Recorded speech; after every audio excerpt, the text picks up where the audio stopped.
La pornographie.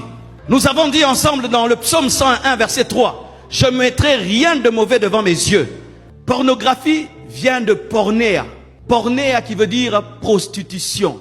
La pornographie, c'est de la prostitution.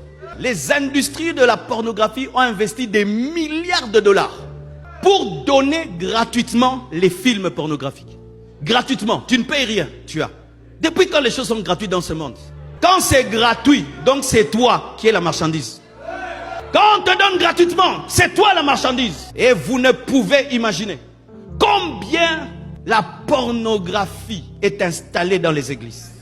Vous ne pouvez savoir combien la pornographie est installée dans les couples, installée dans les jeunes. C'est une ombre dans l'église, la pornographie.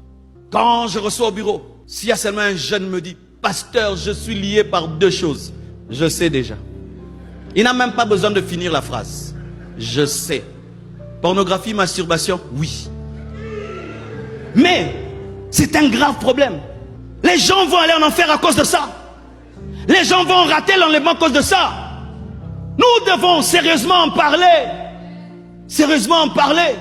Lorsque l'homme a péché, la première chose qu'il a vue, c'était la nudité. Et il a eu honte.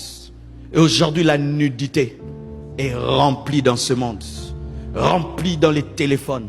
Rempli dans les ordinateurs, rempli à la télévision, rempli sur les panneaux publicitaires. Même pour vendre une voiture, il faut une femme nue. Même pour vendre une montre, une femme nue. Même vendre les laits, les cacahuètes, une femme nue. Quelle est la relation entre les cacahuètes et la nudité? Vraiment?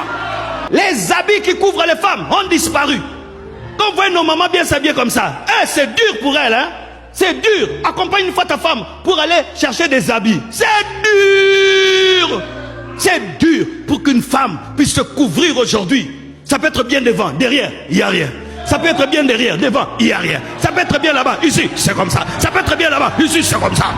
Que Dieu nous donne des couturiers, des couturiers, des couturières qui vont habiller nos femmes. Que Dieu suscite nos Yves Saint-Laurent, nos Jean-Paul Gaultier. Que Dieu nous donne des couturiers comme les musulmans le font. Ils ont leurs couturiers. Que Dieu nous donne des couturiers qui vont couvrir nos femmes. Pour qu'une femme trouve un bon pantalon, c'est dur. Tout nudité, tout serré, tout. Nous sommes un siècle de nudité. De nudité. Sans nudité, on ne peut pas vendre. Les femmes travaillent à la banque. Il faut qu'elles soient en mini. Où est la relation entre l'argent et la mini, hein? Où est la caméra? Où est la caméra? Par ici. Banquier, où est la relation entre l'argent et les mini? La pornographie. Dans la pornographie, tu regardes la nudité de quelqu'un qui n'est pas ta femme, de quelqu'un qui n'est pas ton mari. Ça te maudit. Ça maudit. C'est de la malédiction. Et des fois, vous regardez la nudité des sorcières et des sorciers. Regardez la nudité des prostituées. Parce qu'une femme normale ne peut pas faire ça. Un homme normal ne peut pas faire ça. Et vous vous maudissez.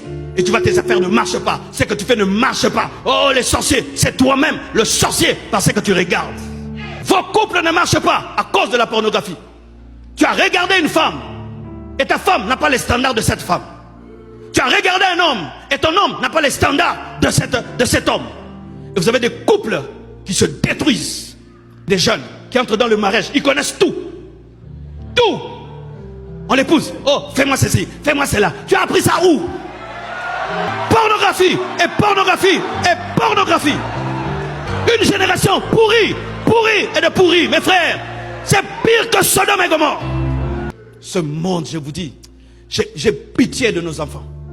Je ne suis pas venu pour te déranger. Je suis venu pour t'aider.